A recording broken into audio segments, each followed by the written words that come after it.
तुम जैसों के साथ कोई काम नहीं करूंगा मैं। क्या हो गया है तुम्हें? अपनी जबान संभाल कर बात करो जरा। क्या गलत कहा मैंने? क्या तुमने पैसों के लिए आतिफ से अपनी बहन का सौदा नहीं किया? बहुत हो गया,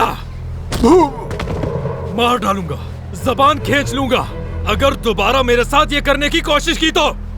अगर तुम इतने ही गैरतमंद हो तो अपनी बहन को भागने नहीं देते। वो जो आग लगी थी वो नसरीन ने लगाई थी, उस ड्राइवर की बेटी ने। मैंने खुद उसे देखा। उसने देखा तो नहीं तुम्हें? उसने नहीं देखा मुझे, और ये बात मैंने किसी को नहीं बताई क्योंकि कोई यकीन ही नहीं करेगा। अच्छा, लेकिन उसने आग क्यों लगाई? नहीं मालूम, मगर वो बहुत अजीब सी लड़की है अम्मी।